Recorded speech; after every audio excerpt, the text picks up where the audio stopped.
When I see you dancing, I'm like, hola, hola, hola, hola. With your move fancy, make me wanna hola, hola, hola, hola. I got your attention, spending that moolah, moolah, moolah, moolah. I'm a drop popping, pocket, swola, swola, swola, swola.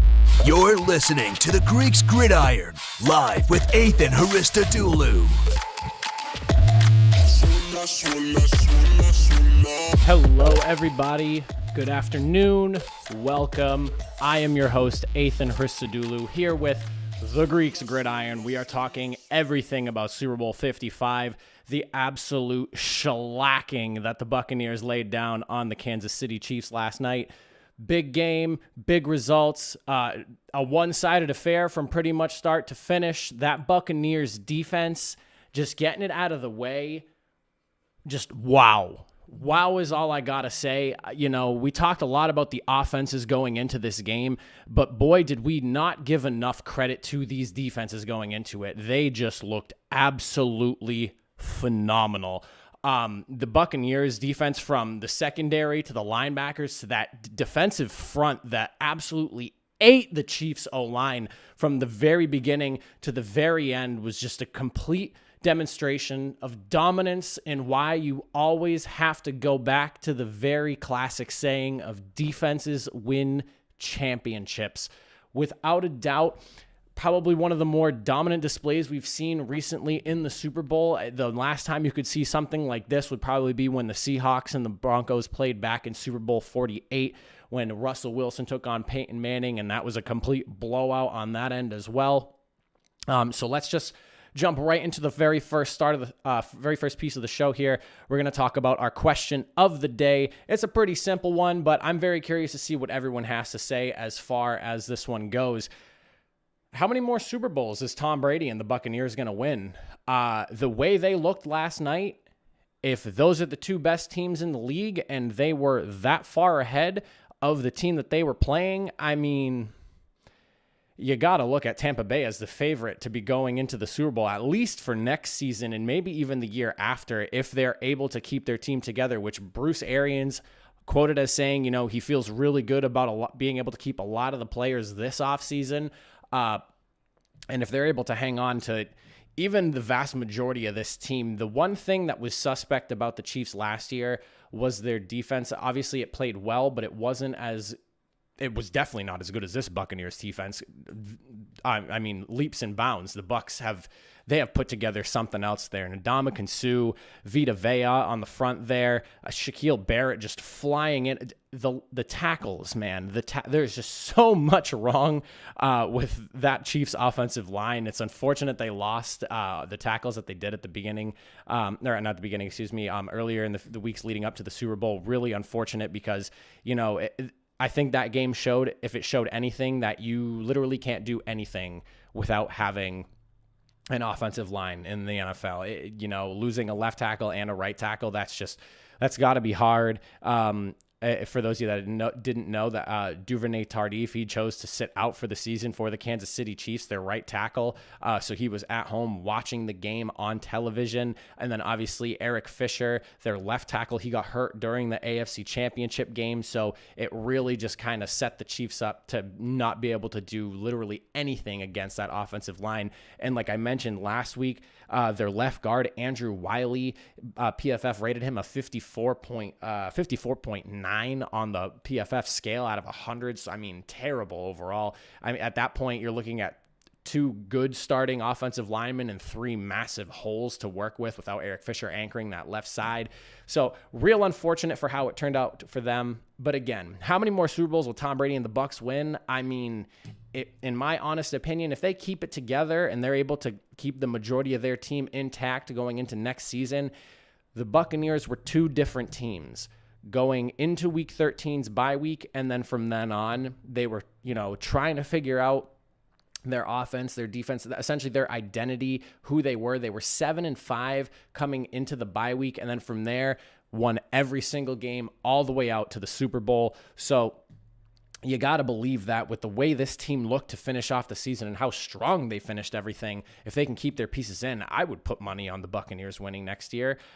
This was a game that you couldn't really bet on either team going into it because you just really weren't sure how much the offensive line was going to affect that Kansas City offense from being able to move the football. But rather unfortunate for Kansas City with the way that turns out. But I would put money on Tom Brady and the Buccaneers pulling off another Super Bowl win next year. That would be a very easy prediction for the NFC. That the Bucs defense is just phenomenal. The offense, I mean, it was weird watching that offense go because they had so many pieces and so many weapons that you talked about, and it was literally the offseason pickups that put it together. And where Fournette with the touchdown, Brown had his touchdown catch, Tom Brady and Gronkowski literally looking like it's just the New England Patriots in a different colored uniform, scoring a couple of touchdowns as well. I mean, I would have a hard time arguing against Tampa Bay and those Buccaneers to be able to not win another Super Bowl next year.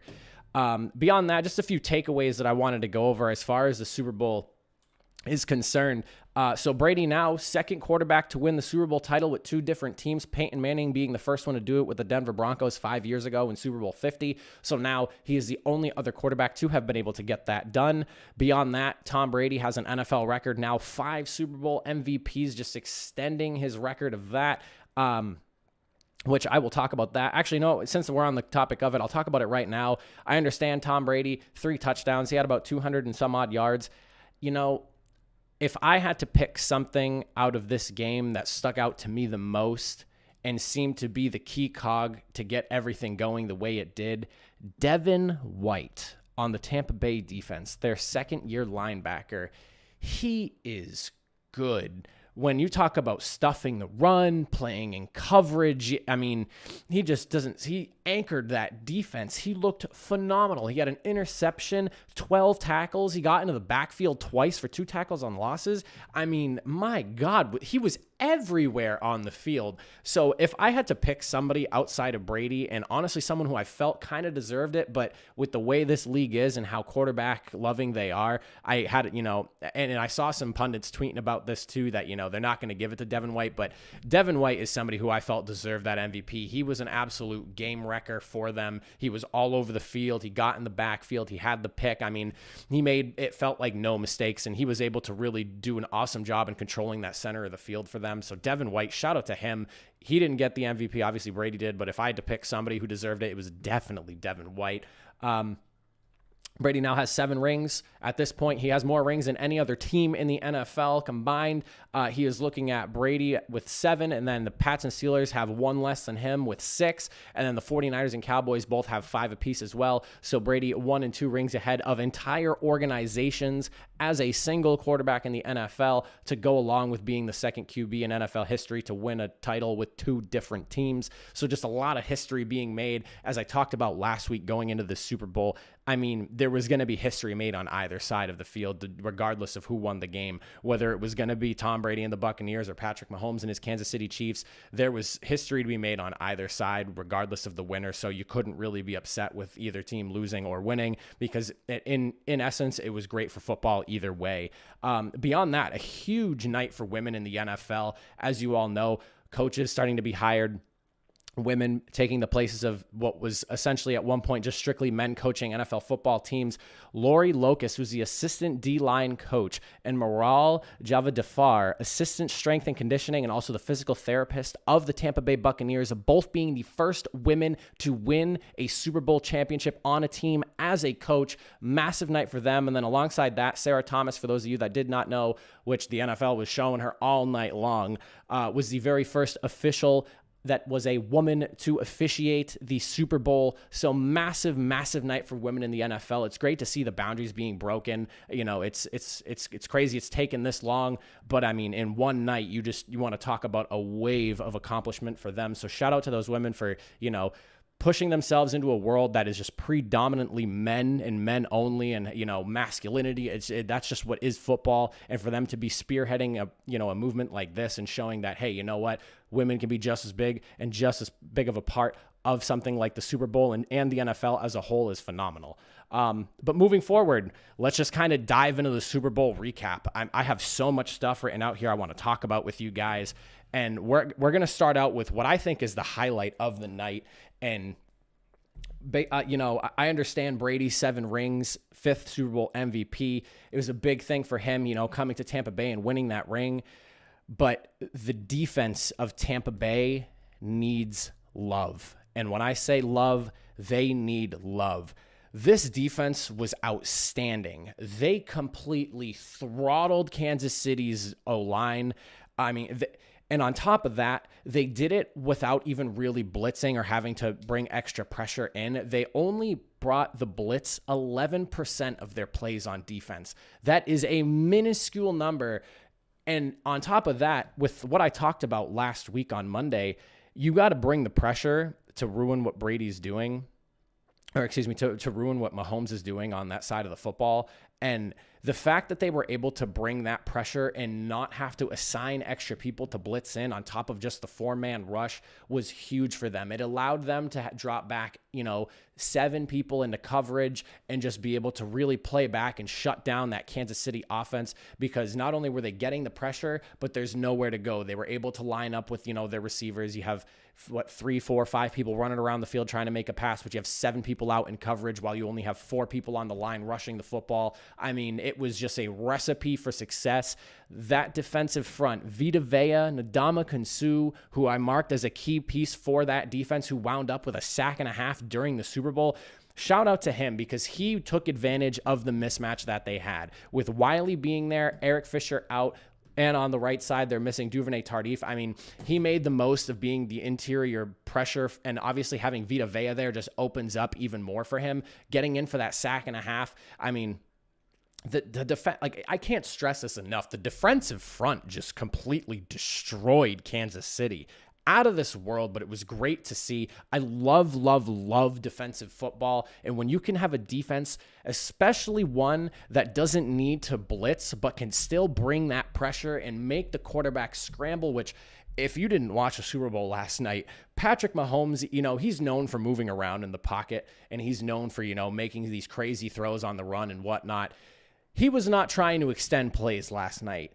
He was running for his life, because he had some pretty big, angry-looking men chasing him down all night long from start to finish. And granted, I'm going to give some credit to Patrick Mahomes here. Yeah, he had his 2 interceptions. He didn't hit the 3. I believe I predicted him for 375 yards. So he obviously didn't get close to the numbers that you would have expected someone like Patrick Mahomes to put up. But dude, he was making plays, or at least trying to make plays with his life on the line, it seemed like. At one point, he threw a pass when he was literally parallel to the ground in the air, and I can't believe he got it off the way he did, and the accuracy he showed on it at that, just unbelievable. Patrick Mahomes is so good, and he really had a hard time last night, and it wasn't his fault. The pressure was just getting him everywhere. Nobody was open. When you have 7 defenders playing coverage and you're being rushed by a 4-man group, there's not a lot you can really do, because typically everyone's going to be covered really well. And on top of that, if the rushers are able to get to you, you're scrambling, looking for receivers that aren't open. When typically it's usually a 5 or 6 man rush that's coming after you, someone's bound to be open. But with the way Tampa played defense last night, they had the pressure and there was nobody to really be found. But my God, 2 turnovers, 3 sacks. They had 8 QB hits on Mahomes alone.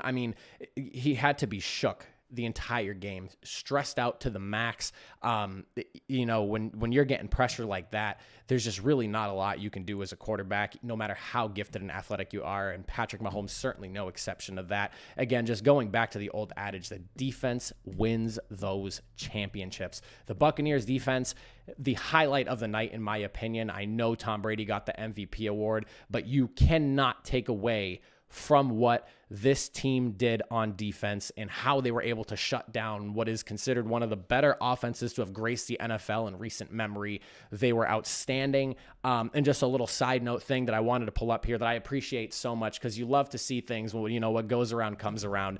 Antoine Winfield hit Tyreek Hill with a little bit of a deuces there towards the end of the game on a big tackle. And I just find it hilarious because that was the very same thing that Tyreek Hill did to him back in week 12 on way to one of his 3 touchdown catches. As he was running off, he's pictured back, throwing that peace sign up behind him as he's working his way into the end zone. And it was to Winfield as well. So to see that kind of just come back around and hit Tyreek in the mouth, I love seeing stuff like that. You know, what goes around comes around. Some people might look at that as, oh, you know, chirping and, you know, you're pushing somebody who's already into the ground down even further. No. At that point, Hill did it first. What goes around comes around. You better be able to back it up if you're going to see them again. And I found that to be rather funny that, you know, he kind of got his comeuppance with throwing that in his face all those weeks ago. I believe Antoine Winfield, he was even quoted as saying, you know, it was just something he had to do. And honestly, I love it. Grandest stage of them all for the for the NFL organization. So you got to love to see something like that. Moving on, though, the Tampa Bay offense, I mean, just as impressive. I would give the edge to Tampa Bay's defense because, like I said, they just looked out of this world. But, I mean, going back to what I said earlier, it was almost like watching the New England Patriots in a different uniform. I mean, Tom Brady, 125.8 quarterback rating. He had 3 touchdown passes, 201 passing yards. Gronk caught 6 of those for 67 yards and a couple of touchdowns. And that second touchdown, man, that just threw it back to when he was on New England and Gronk and Brady were really in those days of just being an elite connection. It was insane to see that. It really felt like you were watching the Patriots in a different uniform. I mean, granted, you had Brown caught a touchdown pass, but he was also there in New England. But I mean, with all the weapons that they have in Tampa Bay, how fitting it was that Tom Brady moves over to Tampa Bay, lures Gronk out of retirement to come into Tampa. And, you know, it's just an awesome thing to see. You love to see it. They looked like they were having a blast out there. Happy for Gronk to be able to come out of retirement, win himself another championship with Brady, which you can obviously see the love and connection that these two have. They are now at 14 touchdowns, the most scoring quarterback receiver duo in NFL's postseason history. I believe they have 4 now in the Super Bowl as well as a duo. So, I mean, that's just outstanding for them. They are etched in not even the NFL's history, but in playoff history as well as the best tandem in postseason history from now until I would be legitimately shocked to see who the next tandem is going to be, because you're going to have to pair up a really good receiver or tight end with one of these young and up and coming quarterbacks for a very long time for them to be able to reach that mark. Fournette also gets a little bit of a shout out for somebody who was playing on the Jacksonville Jaguars to start this year and end up on the team that wins the Super Bowl. Good on him. He was the number 5 pick when he came out of the draft. A lot of people were trying to say he was a bust, especially because a team like Jacksonville, being as terrible as they are, saying, we don't want you anymore. That's big. But at the same time, Fournette, especially in this postseason run, they called them Playoff Lenny. He was destroying defenses, carving them up. In this game, 16 carries, 89 yards, and a touchdown. He had 4 catches for 46 yards. Altogether, 135 total yards on scrimmage. I mean, Fournette looked outstanding. He looks like the premier number 1 back that you could have asked for when he was being drafted. The Jaguars, who knows where that organization's going? I mean, they do have the number 1 pick, and it looks like they're getting Trevor Lawrence, and we'll have a little bit more on that later on in the show. But I mean, from top to bottom, the receivers, Brown, he had 5 catches, 22 yards and a touchdown. Gronk with his 6 and 2 TDs. Fournette was moving the ball all over the field as the lead man at the running back position. And Ronald Jones as well. He had a handful of yards as well. Don't forget about him. I mean, they got the 1-2 punch at running back, all the receivers you could ask for. And then on top of that, I mean, the quarterback, this offense was good. I talked about it a lot, and honestly, shame on me and for a lot of the people who were, all about the Patrick Mahomes and the Chiefs offense, because really, at the end of the day, this offense on Tampa Bay found themselves after that Week 13 bye, and they really got it together. And I know I talked about it a little bit, but I feel like myself included and anyone who is really talking about this Super Bowl, it was all about what can that Kansas City offense do? How is the Tampa Bay defense going to stop them? And for Tampa Bay to have done what they did to that Chiefs offense, and for the Buccaneers offense to have looked as good as they did against a Chiefs defense that isn't a slouch of a defense. They are fairly good defense. I mean, they carved it up, and they didn't get all the yards in the world. They averaged, I believe, 340 to the Kansas City Chiefs 350. They actually didn't even win the yardage battle there. Again, they moved the ball where it mattered most. They had a few penalties here and there that went their way. The Chiefs defense was very grabby in that first half. And, there was a few penalties here and there that I kind of looked at like, you probably could have let those go. But at the end of the day, the Chiefs style of defense is a little bit grabby. If you've been watching them in the playoffs and even during the season, I'm going to go out and just say this. I know Bashaud Breeland has had a pretty good season, but if there's one thing that I have seen from Bashaud Breeland in the last 3 years since the Chiefs have really become a, perennial contender, that dude gets called for penalties at the absolute worst times ever. And they're blatant penalties. Like, he's being called for good reason. And I don't know. It just...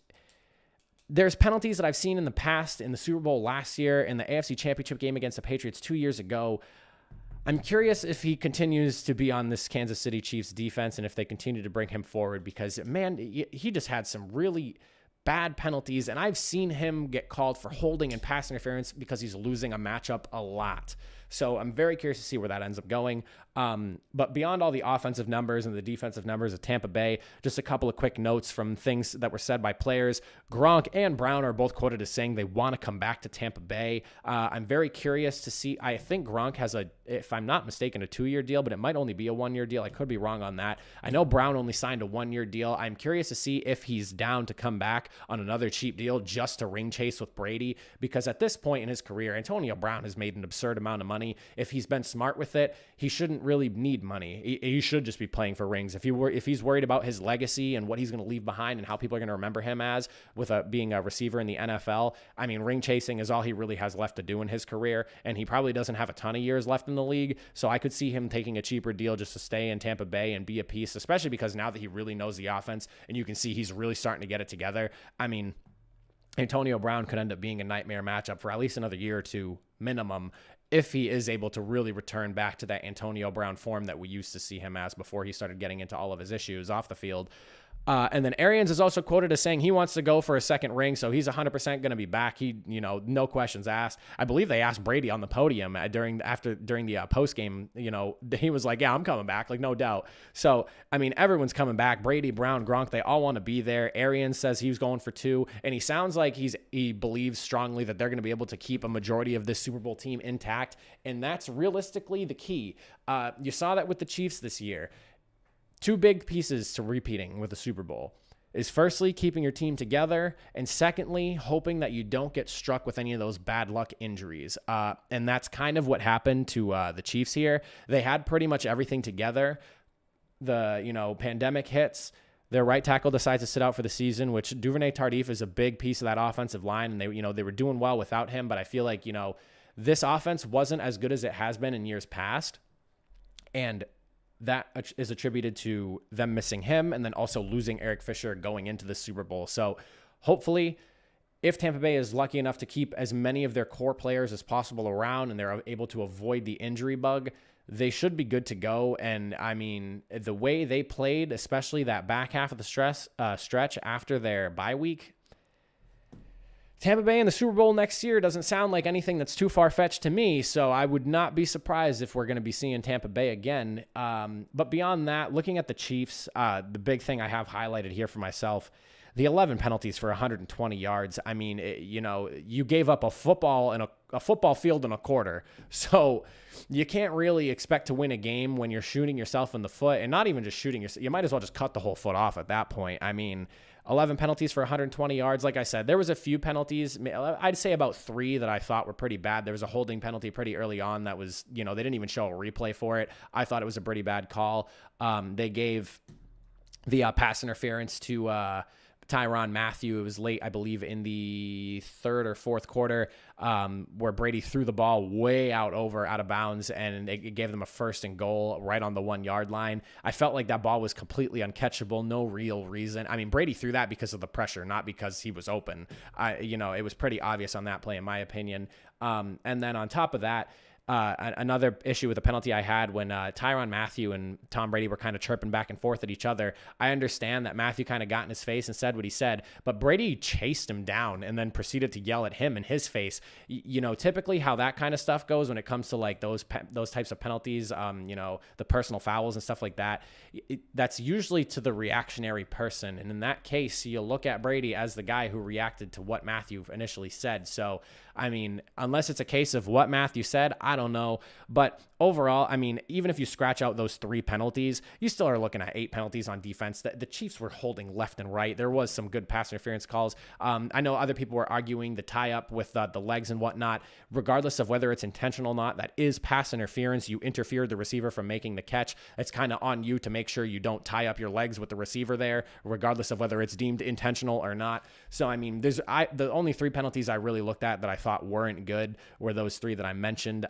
The other 8, like, you can't, if you subtract those 3 penalties, you're probably taking away roughly 30-ish, 35 yards. You're still looking at almost 95 yards worth of penalties, 85 yards worth of penalties. I mean, you're not going to win a Super Bowl giving up almost an entire football field. That's plain and simple. The Chiefs defense obviously did not do great.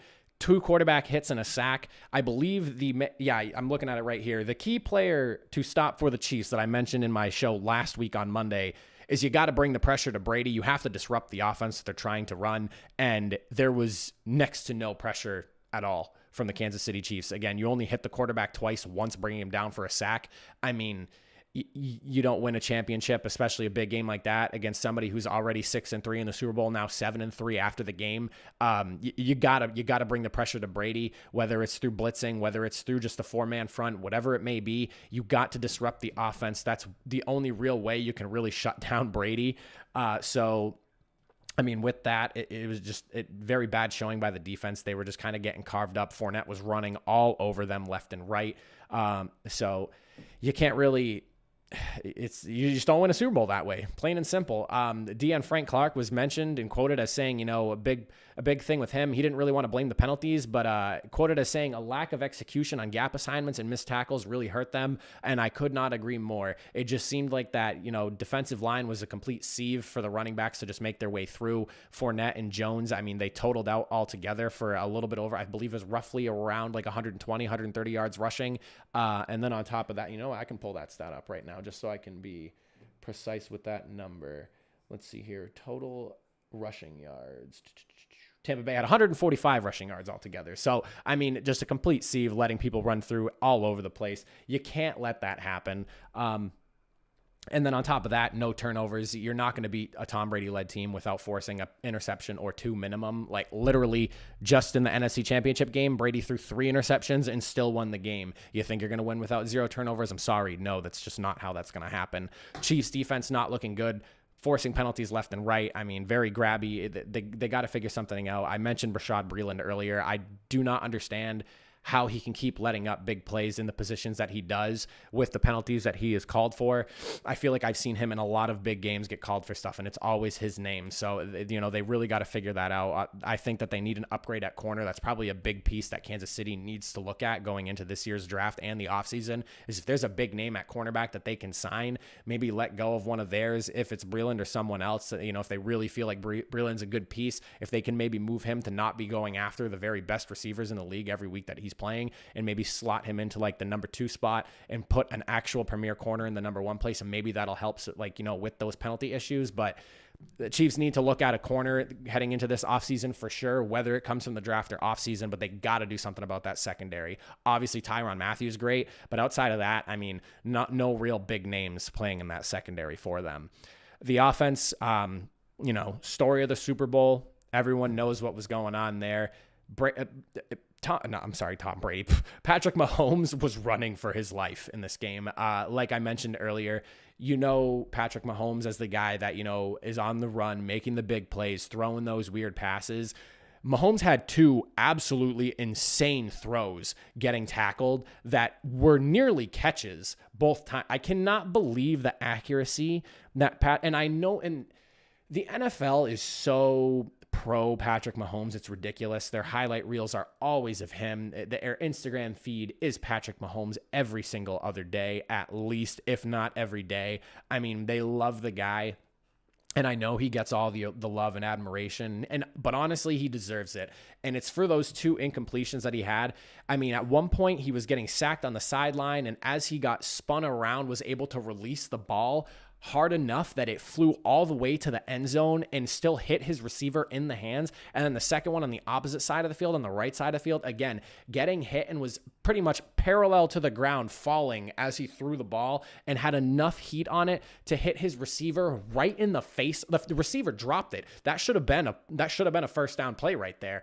I mean, and for him to have done that under the pressure he was falling back 15, 20 yards from the line of scrimmage on those plays, because it literally felt like at the end of the game, that offensive line just stopped blocking for him. You have a $500 million quarterback there. You got to protect him to some extent. And it just felt like there was no way that was going to be done by the end of that game. That offensive line was gassed. They were tired, demoralized. But I mean, shout out to Patrick Mahomes. He did his best at 270 yards and 2 picks. Yeah, the 2 picks, it sucks, but I mean, he wasn't really working with much. Hill, 7 receptions, 67 yards. He was the key player to stop for the Buccaneers when I was talking about this last week on Monday, and they absolutely shut him down. And I said it, you can let Kelce get away with having a big game, and he did. He had 10 catches for 133 yards. It amounted to nothing, but I mean, you have to shut down Hill. He is their big playmaker. He is the cog in that offense that keeps everything turning, and they had blanket coverage on him all game. It took him a real long time to even get anything going. I mean, a lot of those catches came later in the game. In the first 2 quarters, Patrick Mahomes didn't even pass for 100 yards until midway in the third quarter. Like there was nothing being done on that offense. Edwards-Helaire had 9 carries, 64 yards. That's another thing that I think the Kansas City Chiefs really need to look into working on is, I think Edwards-Helaire is a good running back, but missing out Fisher and Tardif, they need to become more of a balanced offense. I think that'll really benefit them, because the balanced offense that you saw with the Tampa Bay Buccaneers is the main reason they win that, because you keep the defense honest, because not only are you able to pound the rock, but you have a quarterback who can throw the football. Patrick Mahomes can throw that football with the best of them, better than most, if anything. But I mean, you look at the numbers, I believe, what is the numbers here? I'm looking at my notes from last week. Tampa Bay was first in all rushing defensive categories. So with that, KC had nothing ranked in the top 10. And I believe in one of them, they were like 16th, and another, they were 22nd. I believe that was like average yards a game. You got to be a multifaceted offense. I understand you have Patrick Mahomes, you're paying him $500 million, but man, you have to be able to run the football to be successful. You are not going to win a Super Bowl if you can't keep a defense honest, because that defense did nothing but drop 7 people into coverage and rush 4 all game, because they knew that running game was not really a threat to them. And Helaire showed some burst of, star power too. He had a couple of cutbacks and a couple of really good runs. It just was, they weren't handing the ball off to him. They only handed it to him 9 times, and he's their head running back. Like you got to figure something else there. That's the one thing that Kansas City, I think, on offense really needs to look at. Defense, it's going to be the secondary. They need to get an elite corner, whether it's through free agency or the draft. And on offense, they need to figure out how to run the ball better, whether it's through scheming, whether it's, with Eric Fisher coming back, hopefully with his torn Achilles, hopefully he can return to form, and Duvernay Tardif playing next year. If they get those linemen back and they focus more on running, that should be good enough, because their offensive line was great last year. They can be multifaceted. They just need to be able to scheme to be able to run the football. And I feel like, the Chiefs really relied a lot on the big play game, which once that gets shut down, like what are you as an offense at that point? A team that can't run, and, you're just going to heave deep balls and amount to 9 points in the Super Bowl like you just did last night. There needs to be more balance to that offense, and I think that's probably one of the bigger things that they're going to have to look at going into this offseason. But that's pretty much everything for my Super Bowl recap. I mean, we talked, the story of the defenses and offenses. Brady looked great for being 43 years old, 7-time champ now. If that Tampa Bay team stays together, I have no reason in believing that Brady could reach an 8th ring. I mean, I picked the Chiefs to win that game, and, shame on me for not really realizing, how poorly that offensive line would have fared against such a dominant defensive front like Tampa Bay's. But I mean, at this point, a lot of people were saying it, and I'm not a gambling man. If I was a gambling man, I would agree with what everyone says. Don't gamble against Brady. I would not bet against him ever. That's why I did not bet on this Super Bowl period, because if I was to honestly bet, it probably would have been on the Buccaneers, even though I picked the Chiefs to win, just because, with the way this team looked coming into it and how good their defense looked against the Packers just a couple of weeks ago, and how they made the Saints offense look silly that first week in the playoffs. I mean, God damn, that is a good Tampa Bay team, and I'm very curious to see how they're going to look going into next season now that they have, a whole year under their belt, an off season beforehand. Man, if they can just reload, if they lose a couple pieces, they reload through the draft and free agency. I mean, there's going to be a lot of people getting released this offseason with that cap number going down. I'm very curious to see how this ends up turning out for Tampa Bay going into next year. But moving on from that, just some more news for the weekend. Not a whole bunch to talk about, really.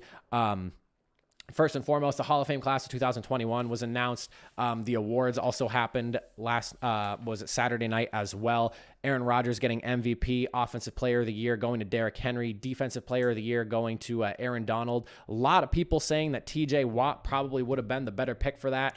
That's a fair argument. I think, it's more or less just like Aaron Donald wins based off name value right there. Give TJ Watt another year, and if he leads all the categories the way he did, because he beat Aaron Donald in pretty much every single defensive stat category, sacks, tackles, pressures, everything.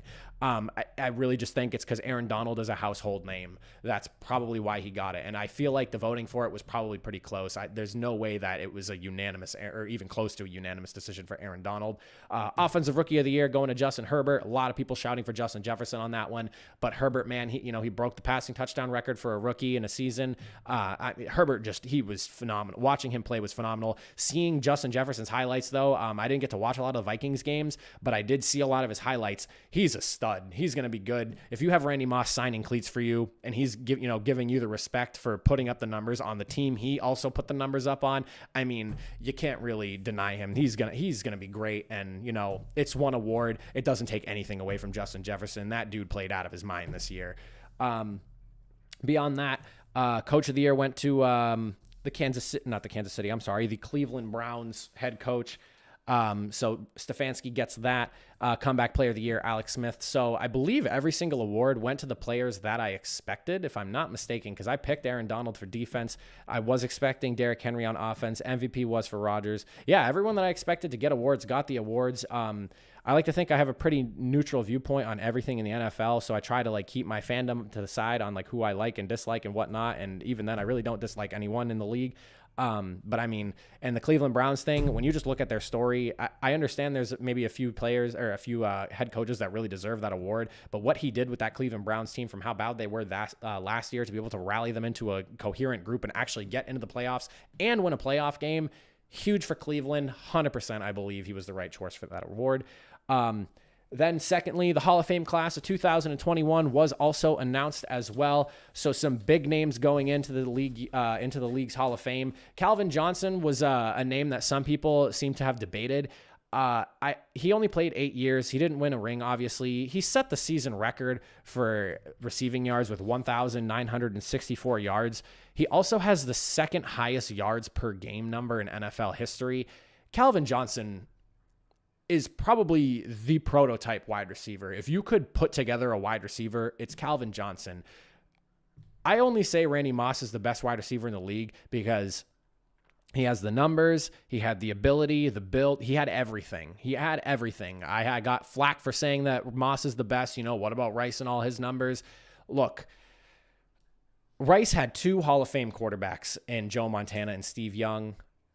Randy Moss played for Tom Brady for 3 years. Other than that, he played with a list of quarterbacks.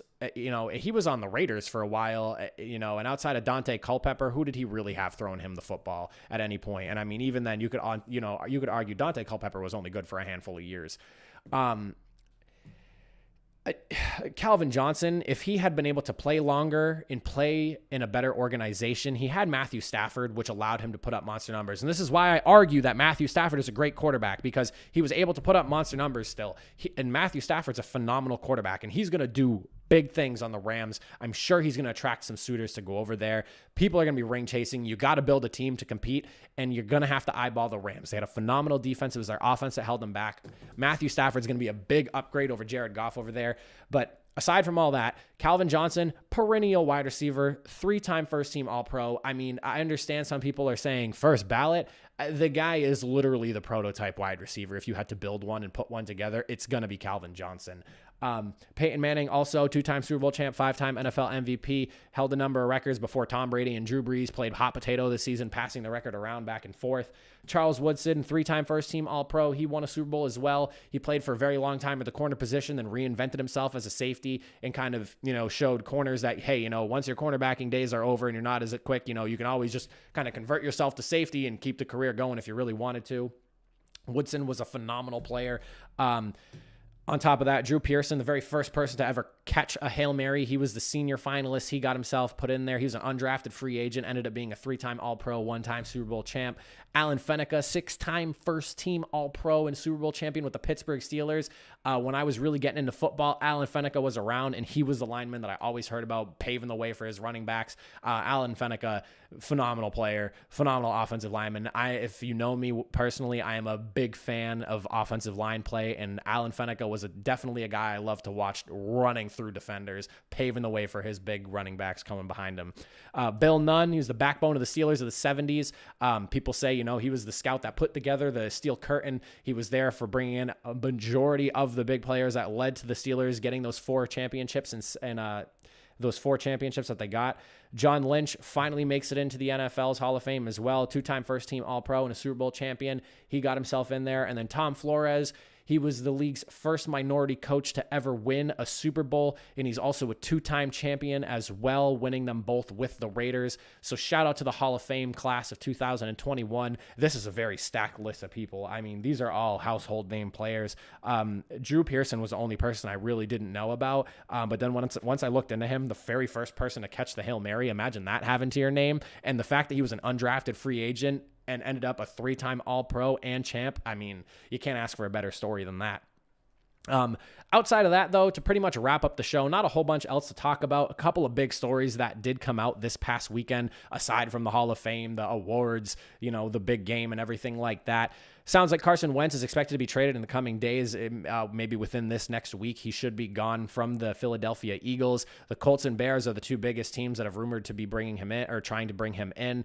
Wentz obviously has a connection with Frank Reich when he had his MVP caliber season a few years back. Frank Reich was the offensive coordinator for the Philadelphia Eagles. So if, he's going to go anywhere, I feel like that's a very good spot for him to maybe excel in. I'd be interested in seeing Wentz there. Whatever team gets him is going to be tasked with trying to restore his confidence and make him feel like the great quarterback he was coming out of college, because Wentz for a few years looked awesome, and it just seems like injuries and mistrust with the coaching and, the whole issue with Pedersen just kind of destroyed him as a person. And, a lot of people look at these NFL players as, they're Iron Men, they're the men among men. But at the end of the day, I mean, these are human beings. They do have feelings, and, Wentz has had a very weird career. He watched another quarterback lead his team to a Super Bowl and win.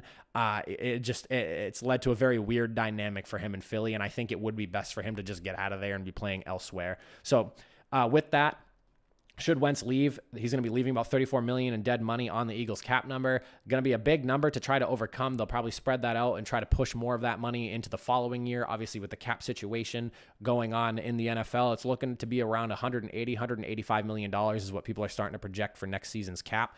And then the last thing of note, Trevor Lawrence, he's going to be throwing early. February 12th is when he's going to be putting on his throwing camp because for those of you that did not know, the combine has been completely and outright canceled. So pro days are going to be a big thing for people to use in terms of scouting players. Well, Trevor Lawrence is going to be throwing early because it turns out he has a a tear in his labrum on his non-throwing shoulder, so his left shoulder, not his right shoulder.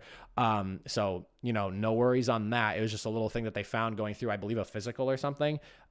Doctors believe he'll be ready to go for training camp. They're doing the surgery early purposely so that he should be ready to go come training camp time to go to whatever team he gets drafted by, which at this point seems like Urban Meyer and the Jacksonville Jaguars are going to be bringing him in. I'd be kind of shocked. I don't think that this injury really affects anything for him. It wasn't like any massive tear or anything. It's just a small thing that, with NFL players, they always seem to be getting surgeries on little things here and there. This is one of those just like, tiny things that they got to fix up real quick before he gets into the NFL.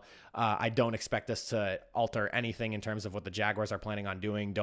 if people start running with the story, oh, is Justin Fields going to go before him now? I would be shocked. Justin Fields is a great quarterback, but I mean, it sounds like everyone thinks of Trevor Lawrence as like the next big quarterback coming out of college, and there has been so much chatter about him for the last however many years now. I would be shocked if the Jaguars went any other direction other than going for Trevor Lawrence in the draft. But that's pretty much it for the show. 45 minutes in. I don't want to take up too much of your guys' Monday and time. Big game, big results. 7-time champion Tom Brady. Tampa Bay gets their second ring. They win it at home. I mean, so much history made. Awesome Hall of Fame class that just went through as well. The awards, like I said, I mean, I pretty much called the awards. They're just about everyone I expected. Very big weekend for the NFL. Going forward, obviously the offseason is rolling through now. A lot to talk about. Show's not going anywhere. I plan on rolling this thing through the entire offseason. For anyone who's watching this afterwards, feel free to find me on Twitter, find me on Facebook, find me on Instagram.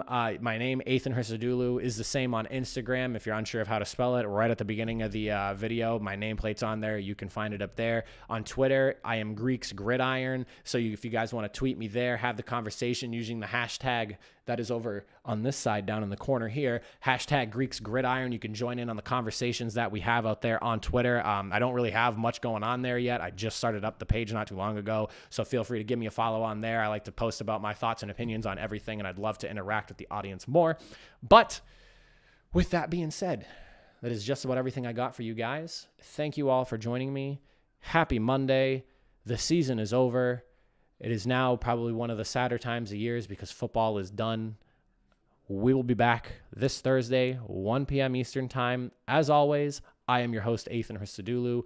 Thank you so much for watching. Enjoy the rest of your Monday, everybody, and have a good one.